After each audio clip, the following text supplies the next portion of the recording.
नबी करीम अलैहिस्सलाम नमाज पढ़ा रहे थे, जोहर की नमाज थी या असर की नमाज थी, सही मुस्लिम में मौजूद है। हजरत अबू हुरैरा फरमाते हैं नमाज पढ़ाते पढ़ाते नबी पाक ने कदम आगे किया, नमाज पढ़ाते पढ़ाते कदम आगे किया और यूं हाथ उठाया फिर वापस कर लिया।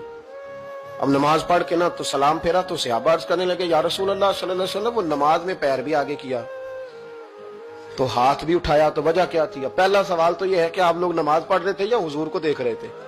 तो सहाबा तो पहले ही बताते हैं कि भाई हम तो पहली साफ में नमाज इसलिए पढ़ते थे कि नमाज भी होती रहती थी और चुपके चुपके महबूब की दीद भी होती रहती थी। हुजूर से पूछा या रसूल अल्लाह, वो नमाज पढ़ते पढ़ते कदम आगे बढ़ाया आपने तो फिर पीछे कर लिया, क्या था? और हाथ उठाया तो फिर आपने नीचे कर लिया। तो नबी करीम फरमाने लगे नमाज पढ़ाते पढ़ाते जब मैंने कहा ना समी अल्लाहु लिमन हामिदा, अचानक मेरी नजर उठी तो जन्नत में चली गई। नजर उठी तो जन्नत में, तेरे लिए 2-4 कदम अर्श बरी है।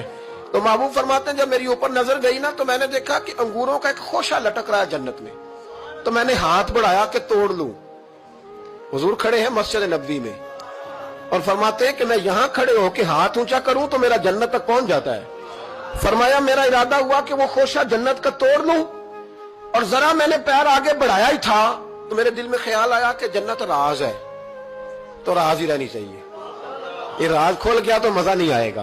तो मैंने फिर वो हाथ वापस कर लिया। सहाबा कहते हैं जब नबी करीम ने ये बयान किया तो हमारे चेहरे ने तजस्सुस से खेल उठे, तजस्सुस से। हम कोई बात और भी सुनना चाहते थे तो महबूब फरमाने लगे अगर मैं वो खोशा तोड़ के ले आता और तुम्हें दे देता तुम कयामत तक भी खाते रहते तो तुमसे खत्म नहीं होना था। ये सही मुस्लिम की हदीस है। ओ भाई, मेरे रसूल करीम के वाक़या में राज पे शिकवा करना, कहना समझ में नहीं आती कैसे गए थे।